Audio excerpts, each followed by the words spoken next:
Okay, welcome back to the Investigative Journal on this June 3rd, 2016 day on our calendar. I'm your host, Greg Anthony. You're listening to FirstAmendmentRadio.com. You can catch my show every evening from 6 p.m. to 7 p.m. How many times do I have to say that? I say it every day, and the reason I do, that's 6 p.m. to 7 p.m., Monday through Friday, FirstAmendmentRadio.com. That's because I want more people to go to the show and listen. And I hope that those who do listen spread this show by the word of mouth, because you know as well as I do, the mainstream advertisers, even a lot of those internet advertisers, will not come on and support these shows. So we need your support. We need you to listen. We need you to pass it along any way you can if you want to hear the points of view on this show. So it's on 6 p.m. to 7 p.m. Monday through Friday, FirstAmendmentRadio.com, or you can listen to the show at 11 a.m. Pacific time. And most people nowadays don't listen live anyway, I found out. What they do is they listen at their own, they tape the show, or they go and they download it, and then they listen at their convenience, so that is fine. So that is why I tell you, if you missed my shows going back 10 years, you can go to my website and get most of those. I say most because some of them have been deleted by corrupt internet stations I used to work for, and I say that is Genesis and Republic Broadcasting. Now, for example, I did when Tupper Saucy, if anybody knows who he is, he wrote a book called The Rulers of Evil, and the first one he wrote was The Miracle on Main Street, and before Tupper died, I believe in 2008 or 9, I had interviewed him twice.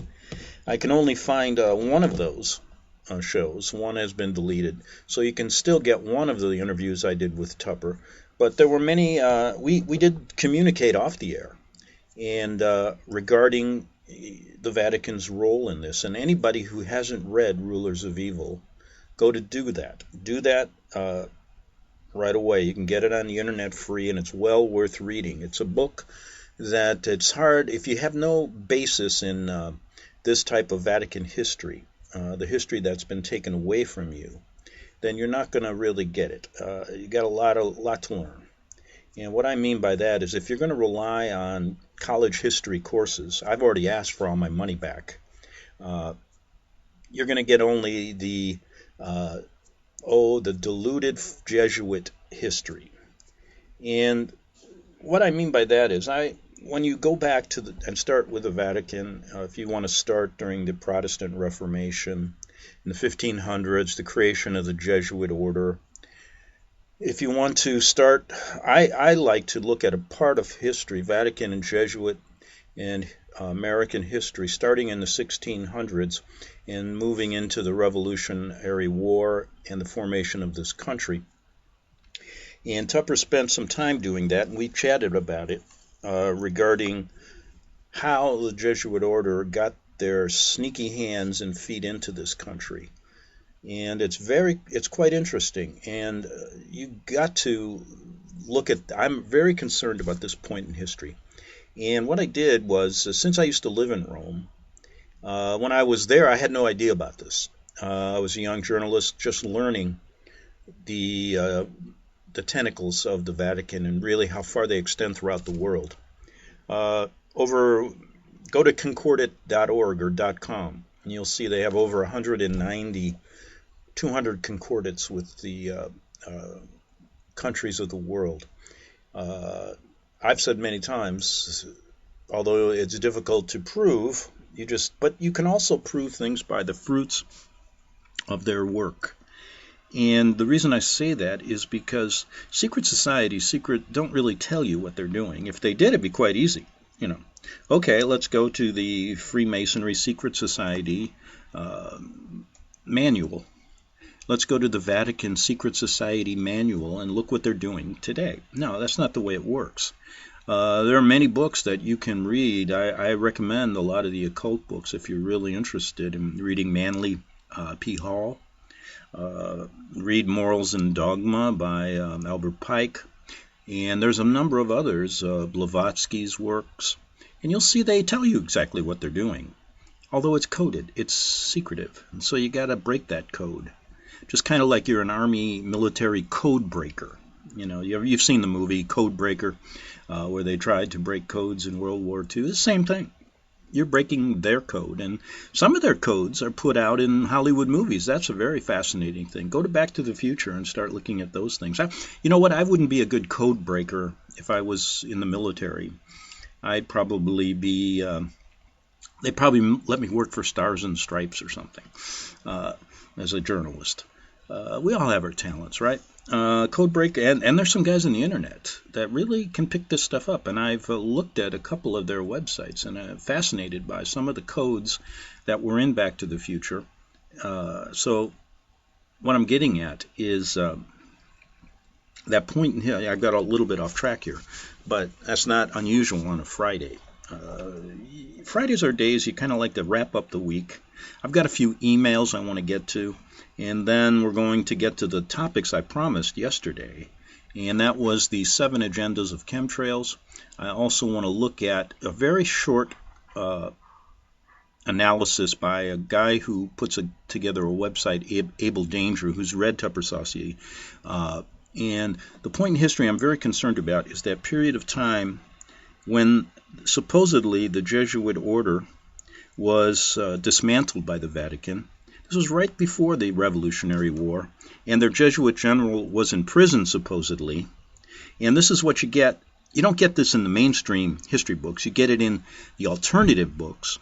But then there's a couple other little books, one or two, that discuss what Tupper Saucier and me used to talk about and what he put in Rulers of Evil, and that was perhaps Lorenzo Ricci, that Jesuit general, was not killed, did not die in the Vatican prison, and he was supposedly put there by the Pope, but that it was a secret idea to basically get him over here without anybody in our government, anybody. Back then they were so concerned about the Jesuits. So there were articles I've read in newspapers back then that stated that finally the Jesuits had been defeated. So the best way to beat your enemy, as Sun Tzu once said, was to make them think you're weak. And what better way than to make the people in America who were concerned about Jesuit influence at the time, to let them think that they were dismantled.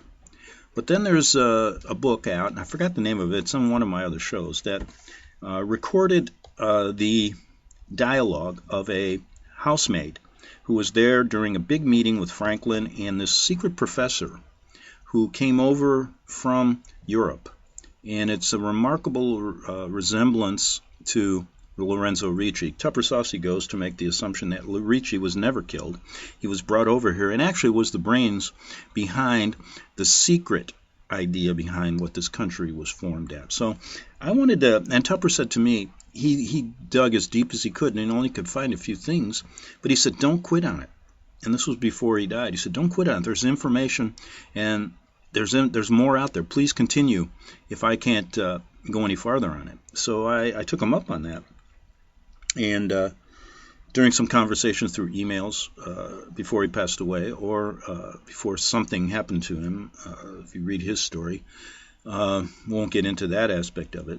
But during that period of time, a lot of my friends, like Sherman Skolnick, used to communicate with him in late night sessions. He's the guy in Chicago. What a guy he was! If you go to Sherman Skolnick, just Google that and get some of his old works. He was considered the Judge Buster in Chicago, my hometown.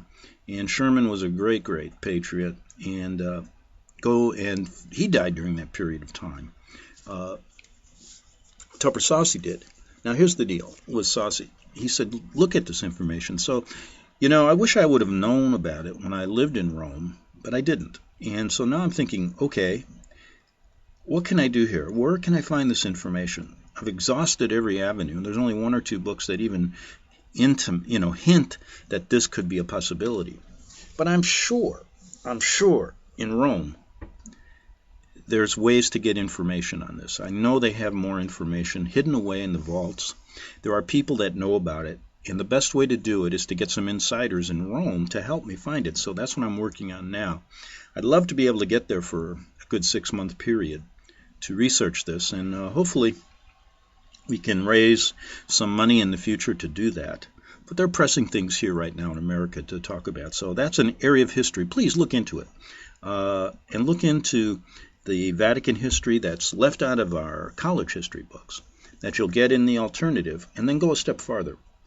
And by that, start with Saucy's Rulers of Evil, and that'll lead you in the right direction. But that's an important point of history, because it shows you that that phrase, going back to the founding fathers and follow what they did, may not be completely accurate.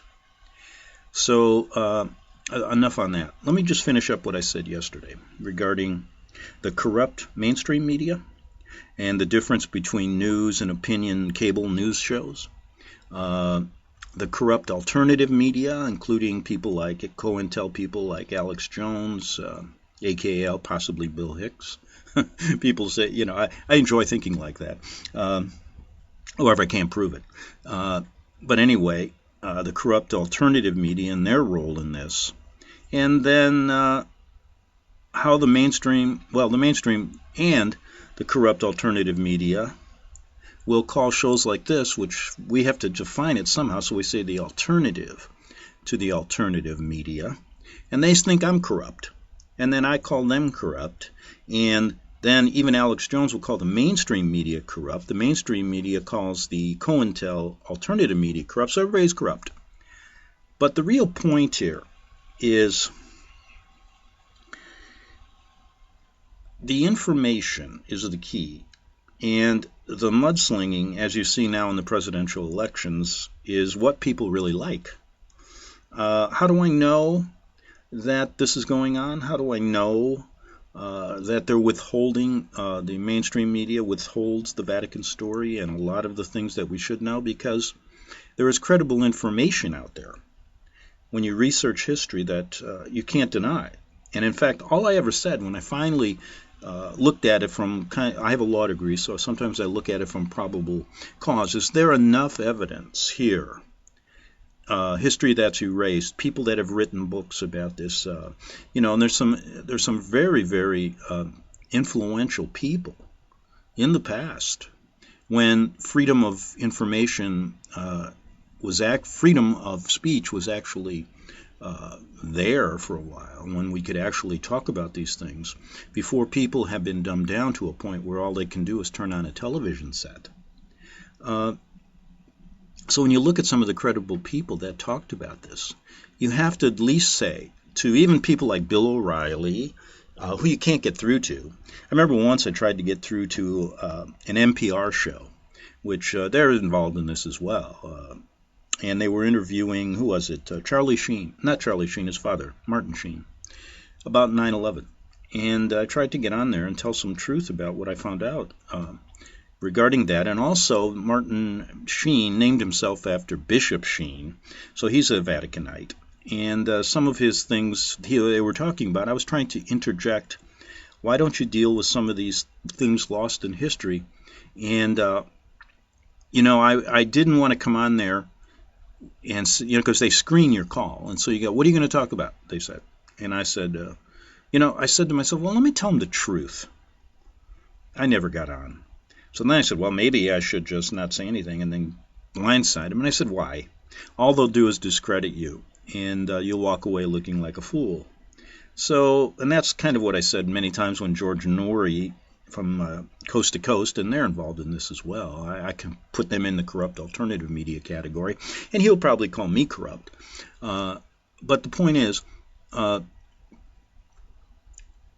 he used to ask me to come on his show, and I said no, and he would say, why? And I said, because you're going to set me up and make me look like a fool, and you got more listeners than me, and I'm not going to do it.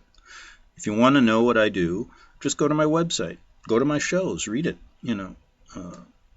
and people can come and get my point of view, and then they can listen to you guys. So lately, you know what I did? I just out of fun, all the people that I worked with, I used to work with John Stadtmiller in Austin, Texas, when I didn't realize what the alternative. The only way you find out who these guys are, you work with them.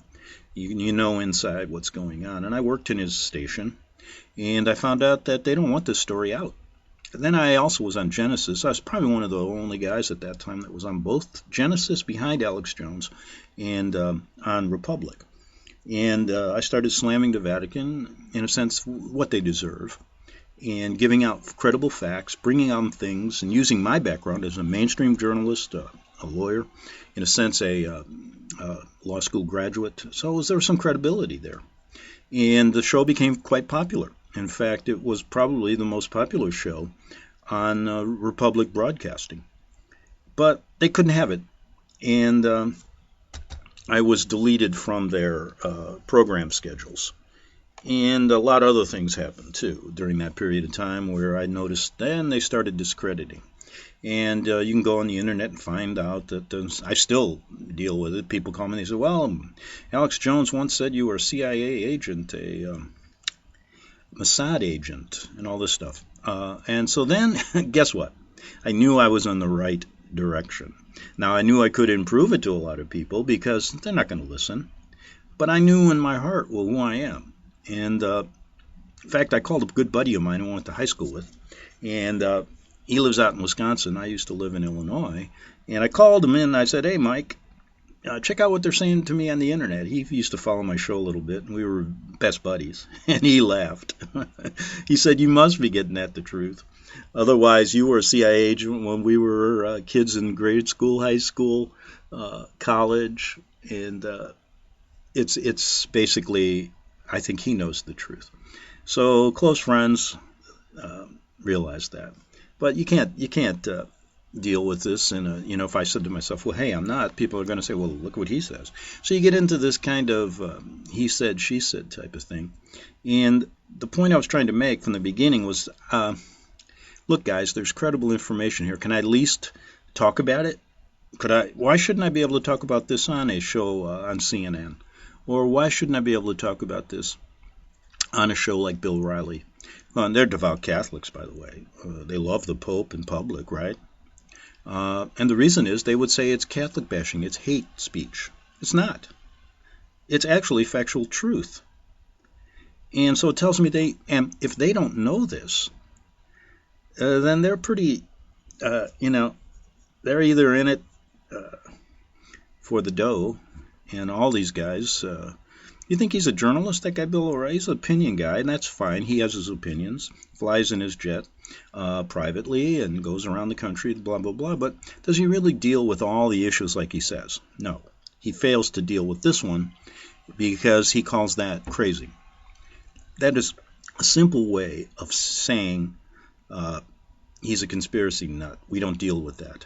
But the real truth is, there's a lot of factual evidence regarding this, and it could be dealt with similarly to the way they deal with their left-right paradigm issues in the mainstream, but they won't because they are covering for somebody, and that cover is the real controllers of our country and the world, and it goes right to the steps of Rome.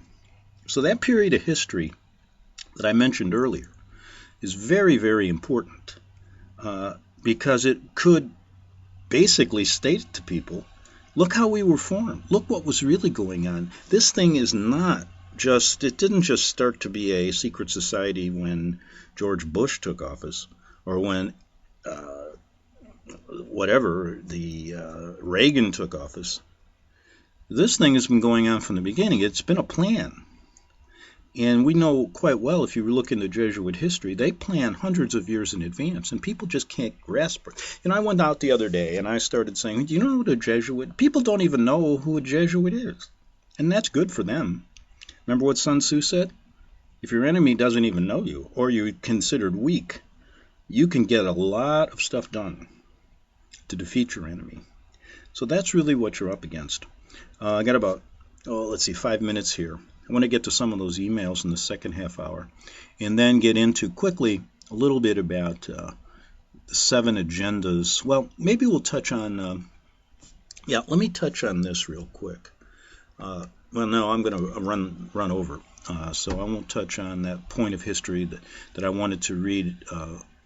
This guy on Able Danger website has obviously read Tupper Saucy and also a lot of different books that I've read myself, and he synthesizes things in a very quick 2 or 3 minute thing that I can read to you that'll give you an idea why that point in history is important, and why I think there should be a very, very objective look at it. And objective, I mean this way. Objective means that my point of view, like I said yesterday, this is an opinion show regarding the Vatican-led New World Order. All I want is this story to be put side by side with the corrupt alternative media story, which includes Jones and Jeff Rentz and all those people, and then put it side by side with the mainstream stories of history. And I think all of them, it should be done. But if they won't allow this story out, and all you read, I mean, the internet is controlled, and you can get a great video done on this subject, and you'll get 300 hits. You get one done regarding the mainstream story or the corrupt alternative story, and you get millions. And somebody who is technically, I'm technically disadvantaged, but somebody who understands how that stuff works, looked into it and said they can't control this. They can basically make sure that people don't go to those sites. And a few people get in, but it is limited. And that's how they control information. So when you say objective, you're going to get this side of the story here.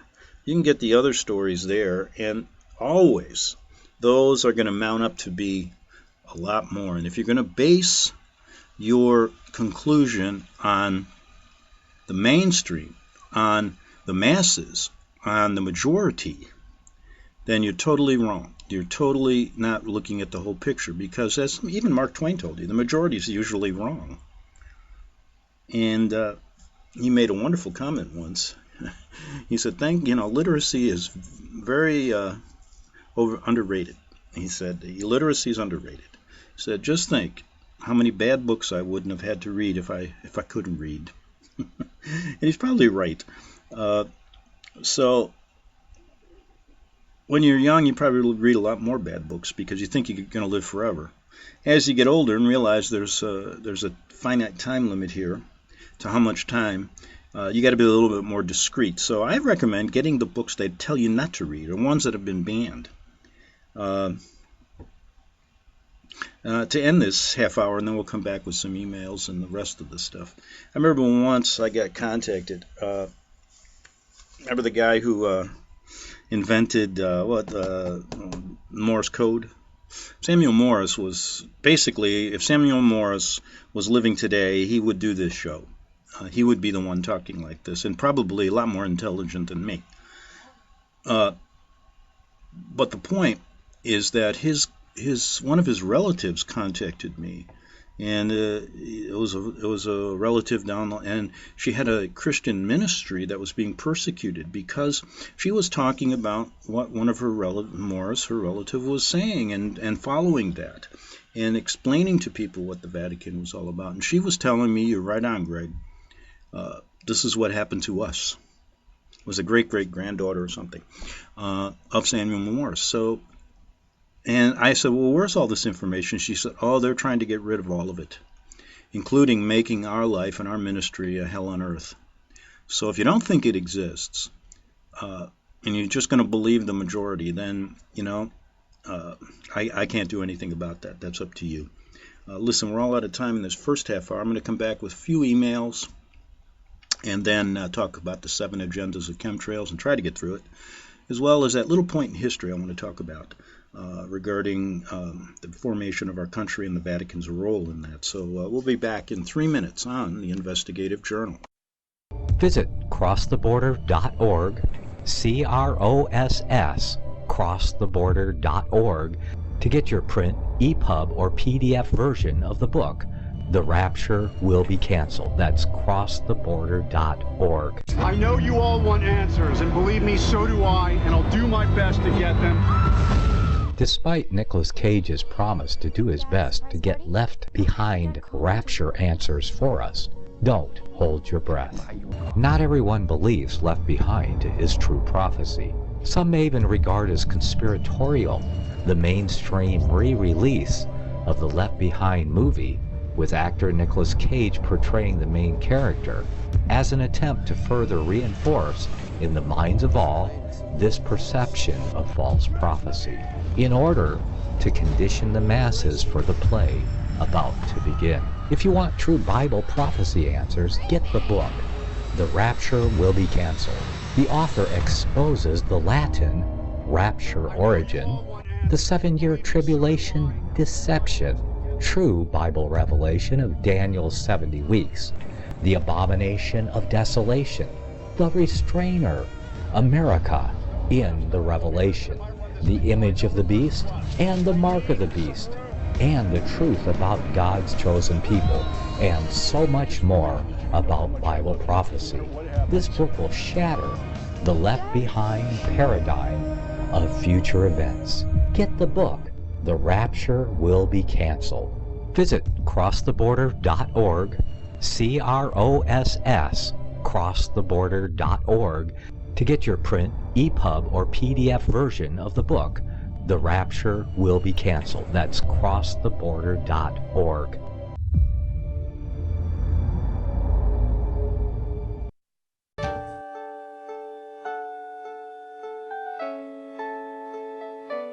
The program you are listening to is 100% sponsored by you, the listener, on this First Amendment Rights Media channel. You will notice that there are few commercials on this radio network. There's a good reason for that. Corporate advertising dollars come with strings that limit program content. So without your help, these programs cannot continue on internet or our several affiliates. If you benefit by the educational law programs, we ask you to give. If you are admonished or nurtured by the Bible and ministry programs, we ask you to give. If some voice a cause that you are passionate about, we ask you to give. If you believe in any of these, we ask you to support them as you would a missionary on a continual basis, as if giving a tithe for missionary radio. These programs are not commercially viable and must be supported by those faithful to the cause of truth. Look for the button to sponsor your favorite programs at our listen and schedule pages on the internet. Then, when you subscribe, we will send you the last quarterly MP3 CD of that program immediately, and continue to do so with each new quarter. We will also give you unlimited archive access to all of our programs. We're asking you to give much less than a tithe, so that you may also send support directly to a particular program host, cause, and anywhere else the Spirit may lead you. Do all to the glory of our God and Creator, for His holy nation, the only kingdom that will last forever. Thank you for listening.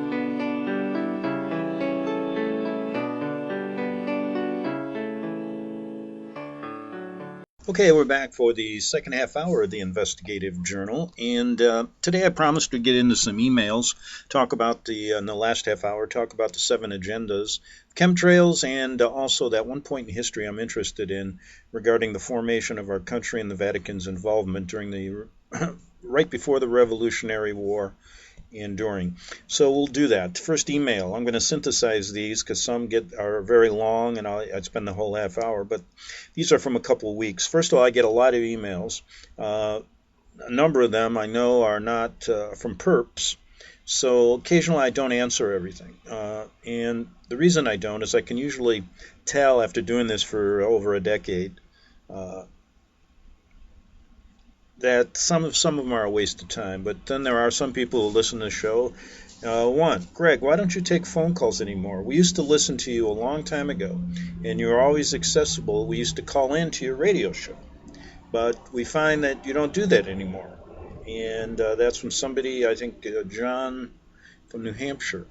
Well, John, you're right. I used to take calls, and there were years that I did that for years. And then when people like to text, there were chat rooms and things like that. I don't particularly like that. Chat rooms are fine. I can talk afterwards. I don't want to, there should be a certain segment of time to respond to things, right? Okay, I'm thinking about maybe in the future, maybe in in a few months, maybe spending one day a week taking calls. Might be worthwhile. I'll have to talk to Nicholas over there at First Amendment, see what he thinks on that. So I might do that. But anyway, that's the answer. Okay, Greg, you used to discuss 9/11 a lot. This comes from somebody in New York. And lately you only reference it every now and then. Well, let me tell you this. It's been, 15 years since 9/11, and I spent 2 years of my life researching it, doing stories on it, and realized that there were diminishing returns.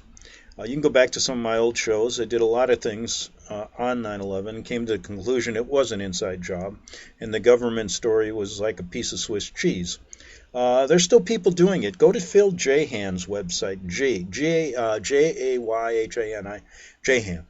Phil is from Chicago. I, in fact, knew Phil personally. We used to talk many, many times face to face. He's on the level, and he still researches a lot of interesting things on his site, so go there. Okay, what else do we have here? Well, I got a couple long ones that I can't do right now. So a couple regarding Tony Alamo. I'm going to do a whole week on him again next week with also bring in Daniel Smith, who's been sent to jail for selling MMS. Oh, here's one on MMS. Right. Greg, you've done a number of shows on alternative medicine, including GCMAF and MMS. We find them very interesting. Are you taking MMS yourself? Okay, let me answer that right now. I'm not taking it right now, okay? I have found out where you can get it here and have a few bottles. I haven't used it. And the reason I haven't taken it is that it's not because I don't trust it. It's just that I'm in the process of doing a number of different things, and it requires me to do it every hour and stuff like that. And I'm still doing shows with Mark Grennan from Genesis 2, and I'm going to have him on again Tuesday. So right at this point, I'm not using it, and it's not because I fear it.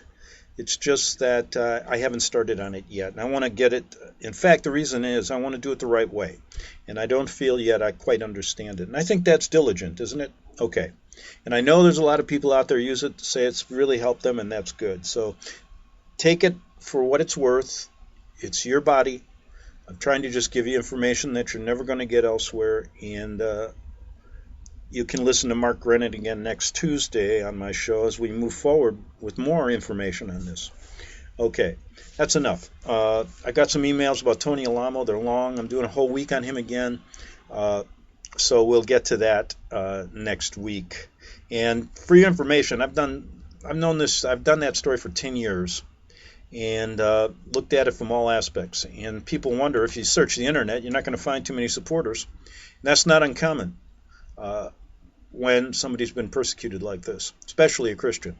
So anyway, again, don't just look at the truth from what the majority says. Okay? All right, so that's enough on that. I want to get... Okay, let's do this real quick.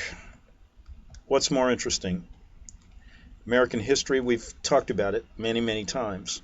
What about that period of 1776 to 1800? Let me go into this a little bit. And this is from Abel Danger. It says, and this man has researched it, like I said, synthesized some things. He said Illuminism had great influence upon America's founders through Masonic lodges, where many of them were members. Thus, when they spoke of God, in quotes, their meaning has been debated. What God were they really talking about? Some of them, from my research, Samuel Adams and his cousin John, meant it in the Protestant sense. At that time, Protestantism was not under the cloak of Rome. Others, like Franklin and Jefferson, meant it in a more Masonic sense. This did not mean that they were atheists or even deists in the modern sense, but it is safe to say that they were influenced by Masonic thinking. So there's something going on there. Weishaupt himself, you know who Adam Weishaupt is, okay? If you don't, look it up. Had a direct influence on America's founders. However, Weishaupt's boss, the Jesuit Superior General Lorenzo Ricci, could have and must have had greater influence. There we go with that name. That's an important part of history. I'm making that up. Catholic influence in America other than the Spanish conquerors, began with the establishment of Maryland in 1634. A few years earlier, in 1625, the British Secretary of State under King Charles Stuart converted to Catholicism. His name was George Calvert, because it was not appropriate for him to remain in a high position under a Calvinist monarch. He resigned his post. King Charles soon needed money, so he carved territory out of northern Virginia and granted it to Calvert. His title was Lord Baltimore. He died soon afterwards, so the charter was given to his son, Cecilius Calvert. The first two ships set sail on November 22nd, 1633, to establish the first Catholic settlement in Maryland, supposedly named after Queen Mary, but actually in honor of Mary Magdalene, this says, or maybe a goddess, which sits upon your Capitol building right now, and I'm saying that. Cecilius's brother, Leonard Calvert, was its first governor. The two ships, the Ark and the Dove, were spiritually directed by Andrew White, a Jesuit priest. Andrew White became known as the Apostle to Maryland. Many years later, the president's residence was called the White House, secretly in his honor. I always wondered, most people say, well, they call it the White House because it's white. No, it was named after, guess what? Andrew White, a Jesuit priest. Interesting. The American Revolution cannot be understood, and I've said this many times, apart from its European context. The Jesuits ordered suppression of July 21st, 1773. A month later, on August 17th, Jesuit Superior General Lorenzo Ricci met with John Mattingly of Maryland and Cardinal Giovanni Braschi, the apostolic treasurer for the Pope. Braschi had been educated by the Jesuits and was General Ricci's close friend. The next year, Braschi was elected Pope Pius VI.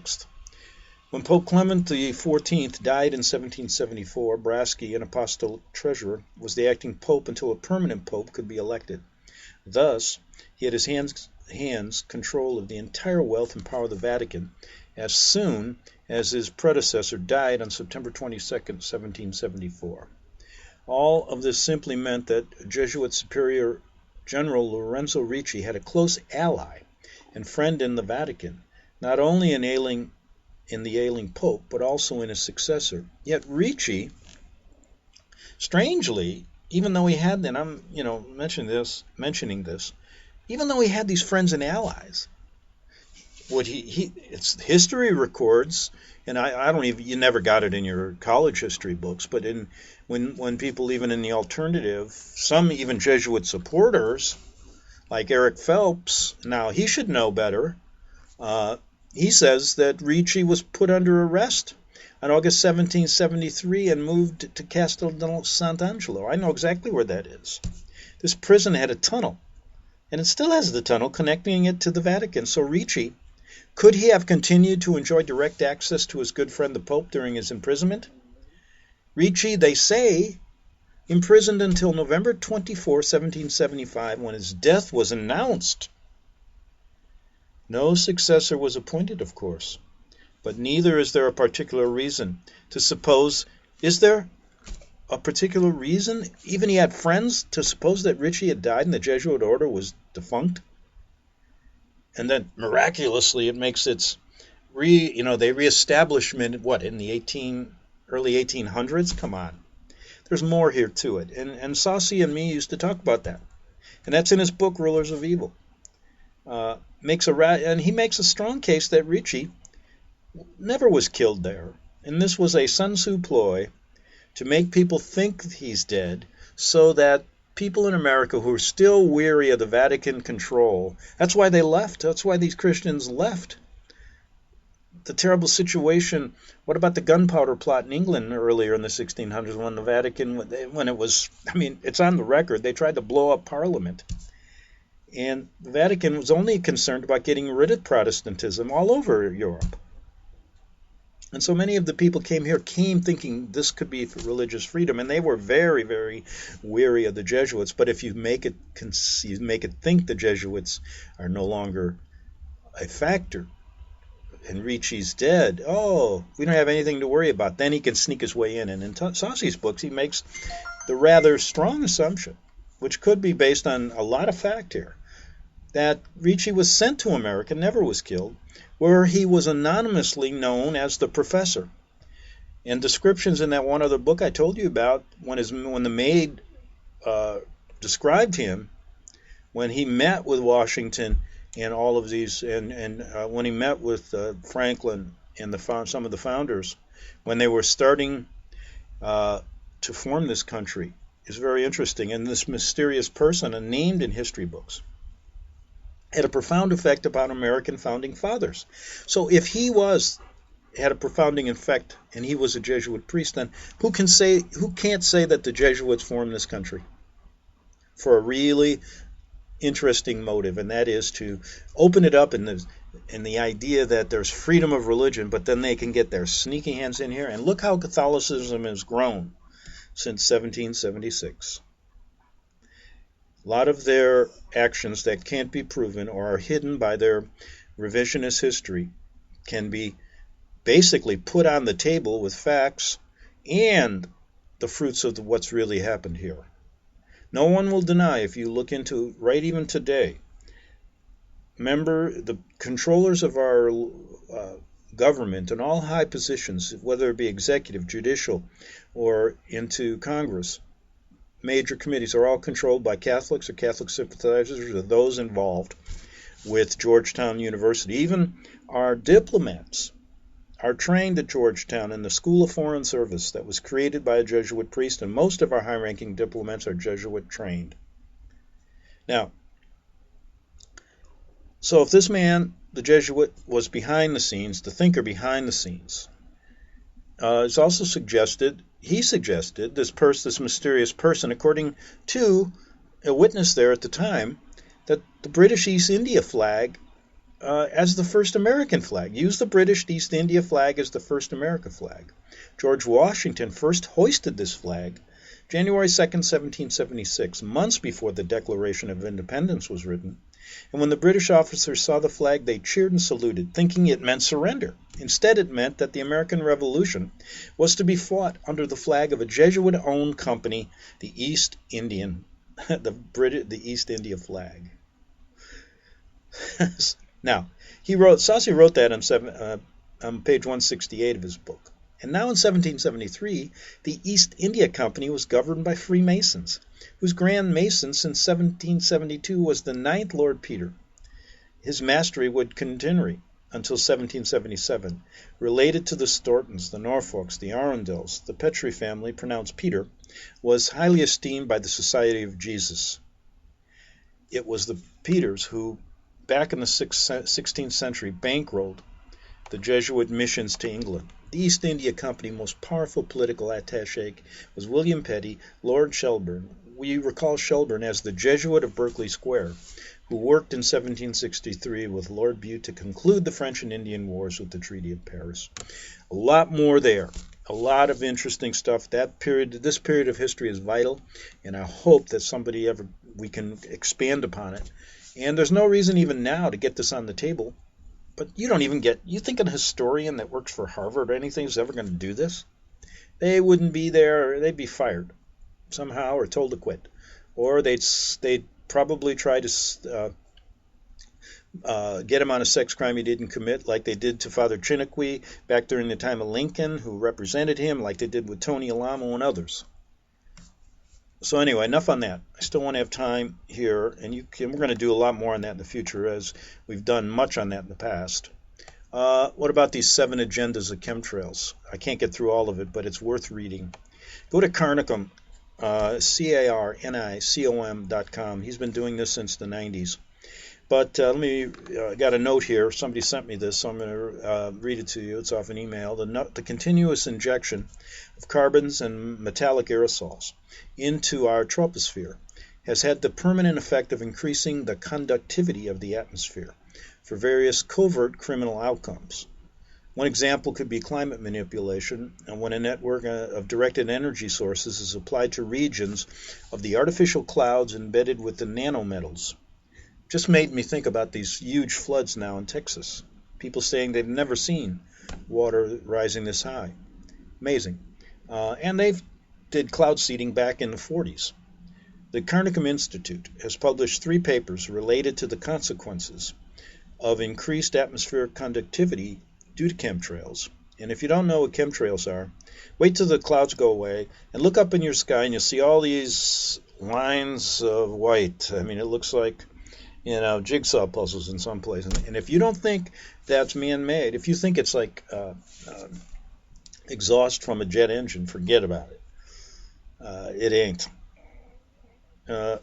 So read up on that stuff. So they go to the Carnicom Carnicom website to get that. Now, weather and environmental. Now, outside of the metals that are really not good for the plants, animals, and humans that are being rained down on us by these huge tankers that are up about 30,000 or so feet, spraying this stuff all over the place for years now, all over the world. Now, the weather and what could be the weather and the environmental modification? This includes political blackmail, political pressure on various nations, at least in NATO, responsible for defending its North Atlantic members. Environmental modification would be events like Hurricane Sandy in New Jersey, Hurricane Katrina in New Orleans, perhaps what's going on in Texas now, where the ports and coastal areas are being restructured and remade. Now, what about these electromagnetic operations? HAARP, you've heard that. The ionization of upper atmospheres drawing charged particles into the lower atmosphere. Our atmosphere, including our jet stream, is sucked up into it. Barium particles are spread for more conductivity. Moreover, aluminum, barium, and strontium are dispersed for increased conductivity. These particles are pulsed for various reasons and steered for various reasons. This is heating up the atmosphere and creating extreme weather events.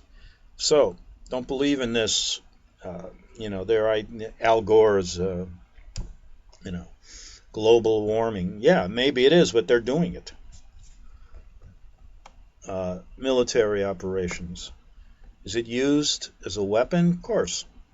What about the biological operations? You ever hear of Magellan's disease? Although not the only biological experiments going on, is being piggybacked on the nanofibers, is being locked into the chemtrail components as well as nanotechnology and smart dust, minute microprocessors which can track and monitor us. If you have the frequency of a disease, you don't need to broadcast the virus or the bacteria. You simply broadcast the frequency. What about planetary geophysical operations? Altered plasma, which is what they are deriving from the ionosphere. They are making plasma to keep our atmosphere thickened. It is a medium.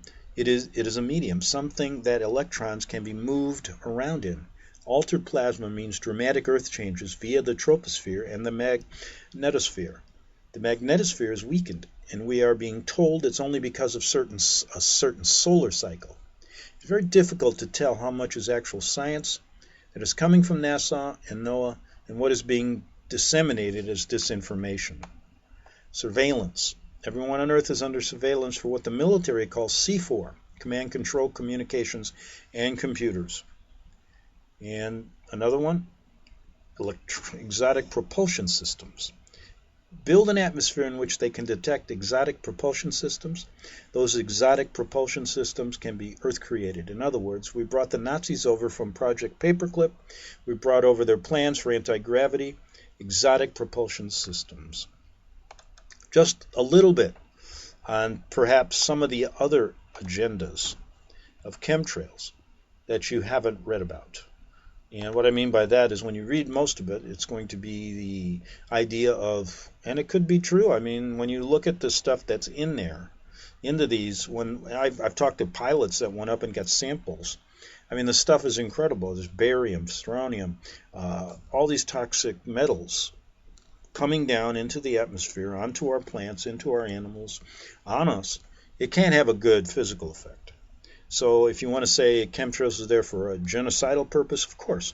But there's other things going on, I think, and that conductivity of the atmosphere could be a way of controlling or help. They could control cloud seed years ago.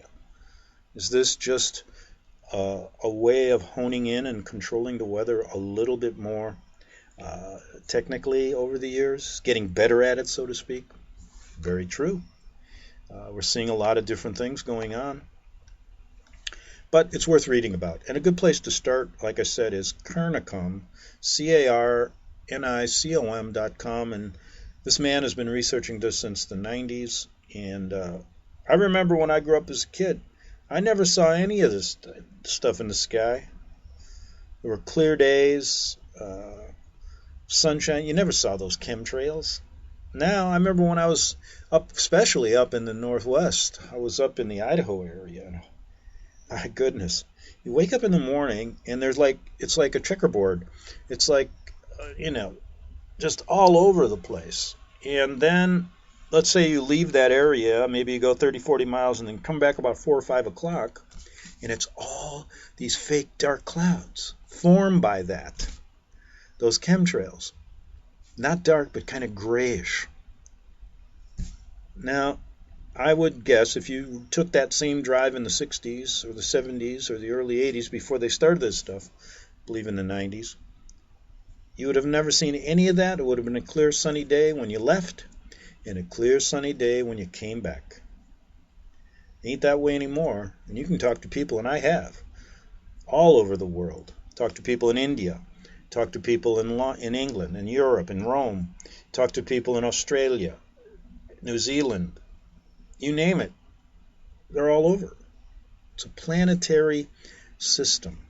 Now, talk to even people in Russia and Poland. Now, if these governments are at odds with each other, why do they allow this to go on? Why do they work together with this? They do. It isn't just us spraying. These people have to allow these tankers into their airspace. So they're working together. Also, look at the Antarctica Treaty. If you don't think I've always said, don't believe a word NASA says, and there's a lot of information out there that leads me to believe that the Earth isn't a sphere, and don't believe a word NASA says. And when you look at the Antarctica Treaty, you're going to see these governments get along there, but they obviously they're at odds at everything else. It's a control system. Back next week. Have a good weekend. See you then on the Investigative Journal. Since the beginning of time, kings have sought it, nations have fought for it. It has been traded, it has been borrowed, it has been purchased, it has been stolen. There's a reason for it. To secure the blessings of liberty to ourselves and to our posterity.